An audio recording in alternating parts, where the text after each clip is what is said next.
همه ما طلب داریم که جای مساعد استراحتی جای یک چوری هم گپزنی کنیم بشینیم تا وقتی که ما دو راه داریم یکم همه یک جمعیتی که همه گپ کنیم دیگه ما هم تای کمر مردیم همونجا بریم.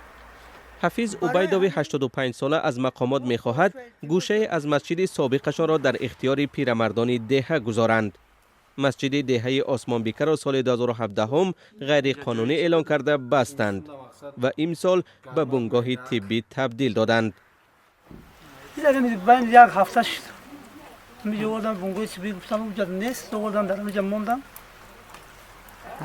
خیلی ما خواهش داریم که همین بنگاه طبی را همه خلق یک جو بس یک زمین مونبتن ما بگیریم از سر نو خلق سون مبلغ کنم بسازیمش یا باید جای مستفیدان جای استراحت جای یک جنازه و یک مرگ مردهشون با همین پیش برم. سندهای ناکامل سبب بستن مسجد دهه شده است. جوانانش میگویند بد نیست اگر یک گوشه مسجد کلان را به آنها بدهند. ما شخصا راضیم که یک جای کشه برای ما مثلا آماده کنه که ما جای ورزش کنیم یک جای مشقی برای خلق.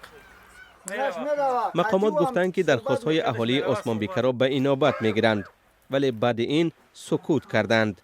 سال 2017 هم مثل مسجد عثمان بیکر در تاجیکستان صدها مسجد را بستند و یا به مؤسسه های اجتماعی تبدیل دادند.